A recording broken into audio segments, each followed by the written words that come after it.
दोस्तों आज से करीब 40 इयर्स बैक 1981 में आज की जो आईटी ग्लोबल जायंट है इन्फोसिस, उसकी शुरुआत हुई थी। और दोस्तों जब इन्फोसिस शुरू हुई तब जो मेन बिजनेस कर रही थी वो ग्लोबल आईटी और सॉफ्टवेयर जायंट की आउटसोर्सिंग सर्विसेज प्रोवाइड कर रही थी। लेकिन दोस्तों धीरे धीरे यही एक बेस बन गया उसके ग्रोथ का, and slowly from only outsourcing service provider, Infosys has today become global integrated end-to-end IT services giant। दोस्तों कुछ ऐसा ही हो रहा है इंडिया के फार्मा सेक्टर में। और दोस्तों फार्मा सेक्टर में स्पेसिफिकली हम बात करने वाले हैं एक ऐसी इंटरेस्टिंग कंपनी जो क्रैम्स से बिलोंग करती है। दोस्तों बहुत ही बेहतरीन और इंटरेस्टिंग वीडियो ये रहने वाला है, तो आप बने रहिए इस वीडियो के अंत में, बहुत कुछ जानने को मिलेगा। बहुत ही इंसाइटफुल और रिसर्चफुल वीडियो ये रहने वाला है। दोस्तों आगे बढ़ने से पहले दो चीज़ मैं ज़रूर कहना चाहूँगा, ये कोई हमारा बाय या सेल का रेकमेंडेशन या टिप्स नहीं है, सिर्फ हमारा एनालिसिस का तरीका है जो हम आपके सामने पेश कर रहे हैं। लेकिन आप अगर कोई भी इन्वेस्टमेंट या ट्रेडिंग का डिसीजन लेते हैं तो अपना एनालिसिस ड्यू डिलीजेंस करने के बाद और अपने फाइनेंशियल एडवाइज़र को कंसल्ट करने के बाद ही लीजिएगा। और दोस्तों ये वीडियो में हम फंडामेंटल, फाइनेंशियल और टेक्निकल सभी के बारे में चर्चा करेंगे और जानेंगे कि क्या आज के दिन में ये कंपनी के स्टॉक में हमें लॉन्ग टर्म इन्वेस्टमेंट के लिए एंट्री करनी चाहिए या नहीं करनी चाहिए। और दोस्तों आगे बढ़ने से पहले एक रिक्वेस्ट मैं आपको ज़रूर करना चाहूँगा, अगर आप श्योर स्टॉक्स पर नए हो या अभी तक श्योर स्टॉक्स को सब्सक्राइब नहीं किया है और अगर आप फ्री ऑफ कॉस्ट रिसर्चफुल और प्रॉफिटेबल ऐसे आइडियाज़ पाना चाहते हो तो अभी सब्सक्राइब कर लीजिए श्योर स्टॉक्स को और उसके बाजू में रहे बेल आइकॉन के नोटिफिकेशन बेल को भी प्रेस कर दीजिए। तो दोस्तों शुरू करते हैं।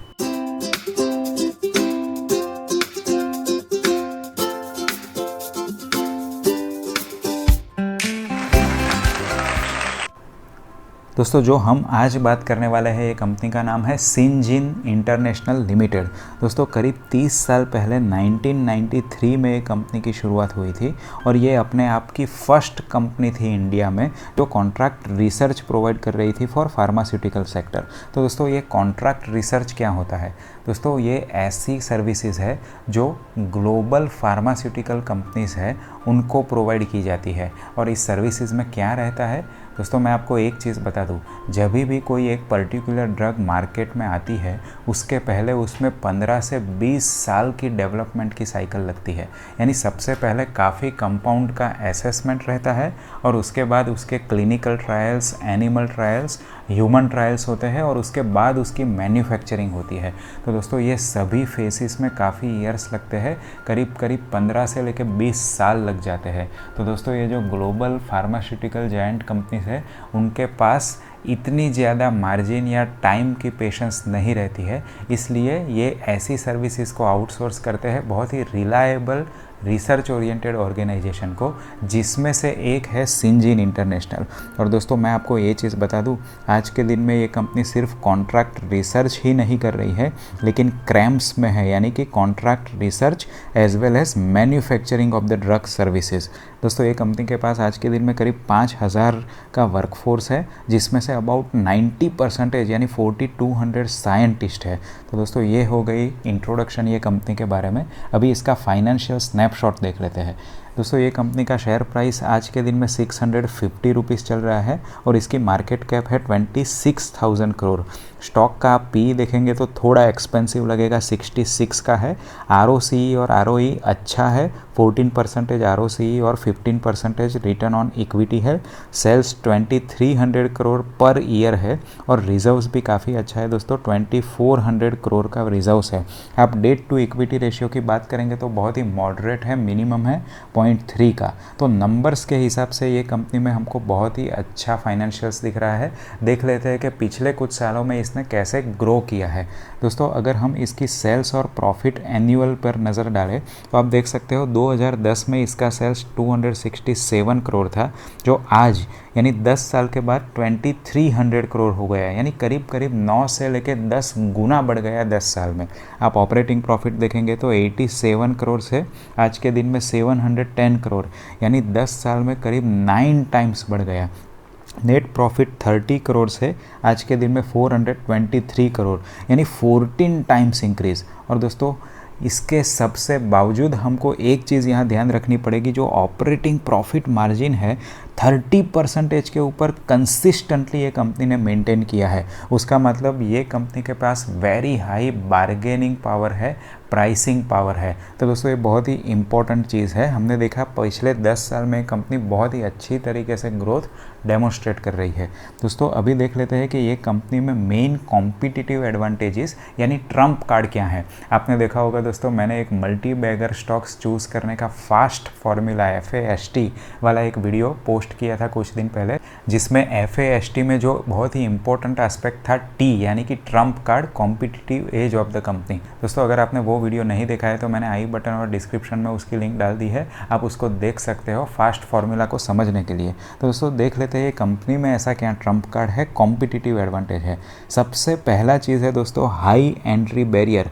जैसे मैंने आपको पहले बताया था कि ये कंपनी जो सर्विसेज प्रोवाइड कर रही है वो 15 से 20 साल के स्पान वाली डिफरेंट फेसेस के रिसर्च और मैन्युफैक्चरिंग वाले फेसेस है। तो कोई भी कल उठ के ये बिज़नेस में एंट्री नहीं कर सकता है। काफ़ी एक्सपीरियंस चाहिए, आपको प्रूवन ट्रैक रिकॉर्ड चाहिए। और जितने भी ऑर्गेनाइजेशन यानी करीब करीब ग्लोबली आज जो 10 सबसे बड़ी ग्लोबल फार्मा कंपनीज है उसमें से 8 को ये सर्विसेज प्रोवाइड कर रही है, यानी इतनी रिलायबल और ट्रस्टवर्दी ब्रांड बन चुकी है दोस्तों। तो उसको रिप्लेस करना बहुत ही मुश्किल होता है, हाई एंट्री बैरियर है। और जैसे हम लोग जानते हैं अभी कि इसमें बहुत ज़्यादा टाइम ड्यूरेशन वाला इसमें रिसर्चेस रहता है, सर्विसेज रहता है। इसके लिए जो इनके एग्रीमेंट भी रहते हैं वो बहुत लॉन्ग टर्म के रहते हैं। तो इनकी रेवेन्यू और फाइनेंशियल की विजिबिलिटी कम से कम 5 से लेकर 10 साल तक हम कर सकते हैं दोस्तों। और जैसे आपको मैंने पहले बताया, with the post pandemic world there will be very highly increase of research work by global pharmaceutical companies. तो इसका सबसे ज़्यादा डायरेक्ट बेनिफिट मिलेगा Indian pharmaceutical and CRAMS oriented companies को, जिसमें ये कंपनी एक मार्केट लीडर है आज के दिन में। तो आज के दिन में ये कंपनी अपनी मैन्युफैक्चरिंग कैपेसिटीज़ को भी 25% जितना एक्सपांड कर रही है with the capex of about 900 crore. तो आगे आने वाले दिनों में हमको 20 से लेकर 25% का उनके फाइनेंशियल में भी जंप होते हुए देखने को मिल सकता है। तो दोस्तों हमने देख लिया फंडामेंटली ये कंपनी स्ट्रांग है, ग्रोथ प्रॉस्पेक्ट इंडस्ट्री के बहुत बेहतरीन है और फाइनेंशियली भी ये कंपनी ने बहुत अच्छा ग्रोथ हमको डेमोस्ट्रेट किया है। तो अभी टेक्निकल एनालिसिस में देख लेते हैं कि क्या अभी इसमें हमको एंटर करने का मौका बन रहा है या नहीं बन रहा है। ये कंपनी में हम लॉन्ग टर्म इन्वेस्टमेंट के लिए एनालिसिस कर रहे हैं, इसलिए मैंने यहाँ वीकली कैंडल वाला चार्ट ओपन किया है। आप देख सकते हो करीब करीब 4 साल तक ये कंपनी एक कंसोलिडेशन फेज में थे, even despite of the growth it has posted. लेकिन अभी हमको लास्ट 2 साल में, 1.5 से लेकर 2 साल में एक ग्रोथ देखने को मिला है, ब्रेकआउट देखने को मिला है। और यहाँ ये चैनल में एक कंपनी लास्ट 1 साल से ट्रेड कर रही है बिटवीन 500 to 650। दोस्तों जो सबसे पहला हमको अच्छा लेवल यहाँ बाइंग जोन नज़र आ रहा है वो ये सपोर्ट पर है, जो है 580 to 600 का लेवल। तो दोस्तों यहाँ हम हमारा सबसे पहला इंस्टॉलमेंट डालेंगे और उसके बाद इसमें बाय ऑन डिप्स की स्ट्रेटेजी अपनाएंगे और उसके फाइनेंशियल्स को आगे भी देखेंगे। दोस्तों आज ही ये कंपनी ने जून क्वार्टर का रिजल्ट अनाउंस किया है। इसमें ईयर ऑन ईयर तो ग्रोथ हुआ है, लेकिन क्वार्टर ऑन क्वार्टर उनका सेल्स और प्रॉफिट मार्जिनली डाउन हुआ है because of high increase of raw material cost. तो हम देखेंगे कि कल ये कंपनी का शेयर कैसे रिएक्ट करता है। अगर ये 580 to 600 के बीच में अगर ओपन होता है तो there will be an opportunity for first installment. जैसे मैंने आपको पहले बताया दोस्तों, हम कोई भी स्टॉक में 3 इंस्टॉलमेंट मिनिमम रखते हैं, तो उसमें से पहला इंस्टॉलमेंट हम यहाँ डालेंगे और उसके बाद टेक्निकल एनालिसिस फर्दर करेंगे for our second instalment. That is the end of this video दोस्तों। आई होप आपको ये वीडियो पसंद आया होगा, कैसे हम फंडामेंटल, फाइनेंशियल और टेक्निकल को कंबाइन कर सकते हैं, उसमें से आपको कुछ यहाँ सीखने को मिला होगा। दोस्तों आपको सही में ऐसे रिसर्च फुल आइडियाज़ पसंद आते हैं तो please hit the like button, इससे हमको काफ़ी मोटिवेशन और एनकरेजमेंट मिलती है ऐसे ही वीडियो आपके लिए पोस्ट करने के लिए। Thank you and God bless you. मिलते हैं ऐसे ही प्रॉफिटेबल आइडियाज़ के साथ अगले वीडियो में।